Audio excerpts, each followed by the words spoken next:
ನಾನು ನಮ್ಮ ಯಜಮಾನ್ರು ದಾವಣಗೆರೆಗೆ ಹೋಗ್ಬೇಕಂತ ರೆಡಿಯಾಗಿ ನಮ್ಮ ತೋಟದ ಕಡೆ ಹೋದ್ವಿ. ಹಾಯ್ ಬಳ್ಳಾರಿ ಮಂದಿ, ಕೊಟ್ಟೂರು ಜಾತ್ರೆ ಇತ್ತು ಅಂತಂದು ಬಳ್ಳಾರಿಯಿಂದ ಕಾಲೇಜ್ ರಜೆ ಮಾಡಿ ಜಾತ್ರೆಗಂತ ಬಂದಿದ್ದೆ. ಇವತ್ತು ನಮ್ಮೂರು ಯಾವ್ದು ಅಂತ ಹೇಳ್ತೀನಿ ಬನ್ನಿ. ನಮ್ಮೂರು ಬಂದ್ಬಿಟ್ಟು ಹೂವಿನಡಗಲಿ ಹತ್ರ ಒಂದು ಪುಟ್ಟ ಗ್ರಾಮ, ದೇವಗೊಂಡನಹಳ್ಳಿ ಅಂತ. ಹೂವಿನಡಗಲಿ ಅಂತ ಊರಲ್ಲೇ ಹೂವು ಇರೋದ್ರಿಂದ ನಮ್ಮೂರ ಕಡೆ ಜಾಸ್ತಿ ಹೂವು ಗಿಡಗಳು ಅಂದರೆ ದುಂಡು ಮಗ್ಗು ಅಥವಾ ಮಲ್ಲಿಗೆ ಈ ಥರ ಜಾಸ್ತಿ ಬೆಳೆಯೋದು.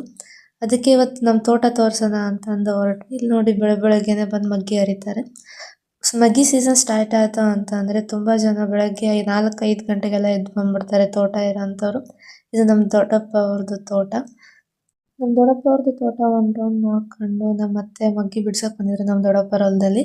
ಅವ್ರ ಹೊಲದಲ್ಲಿ ದುಂಡು ಜಾಸ್ತಿ ಇತ್ತು, ಹಾಗಾಗಿ ಆಮೇಲೆ ನಮ್ಮ ತೋಟದ ಕಡೆ ಹೊರಟ್ವಿ. ಇದೇ ನೋಡಿ ನಮ್ಮ ತೋಟ. ಗಿಡ ಇನ್ನೂ ಚಿಕ್ಕವಿದ್ದಾವೆ, ಯಾಕಂದರೆ ಮಗ್ಗಿ ಸೀಸನ್ ಆದಮೇಲೆ ಗಿಡ ಕಟ್ ಮಾಡಿಬಿಡ್ತಾರೆ, ಚಿಗುರು ಬರಲಿ ನೆಕ್ಸ್ಟ್ ಸೀಸನ್ಗೆ, ಆವಾಗ ಚೆನ್ನಾಗಿ ಹೂವು ಬಿಡುತ್ತೆ ಅಂತ ಹೇಳಿ. ನಾನು ತುಂಬ ದಿನ ಆಗಿತ್ತು ನಮ್ಮ ತೋಟದ ಕಡೆ ಬಂದು ಎಲ್ಲ ನೋಡಿಕೊಂಡು ಒಂದೆರಡು ಫೋಟೋಸ್ ತಗೊಂಡು ಮನೆ ಕಡೆ ಓಡೋಣ ಅಂತ ಹೊರಟೆ.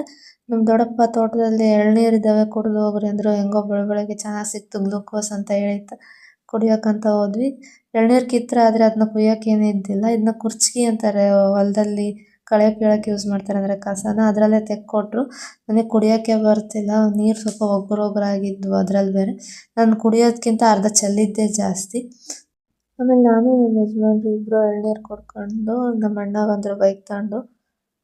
ಮೂವರು ಬೈಕ್ ಹತ್ಕೊಂಡು ದಾವಣಗೆರೆ ಕಡೆ ಹೊರಟ್ವಿ. ವಿಡಿಯೋ ಇಷ್ಟ ಆದರೆ ಲೈಕ್ ಮಾಡಿ, ಸಪೋರ್ಟ್ ಮಾಡಿ. ನೆಕ್ಸ್ಟ್ ವಿಡಿಯೋದಲ್ಲಿ ಸಿಗೋಣ. ಬಾಯ್.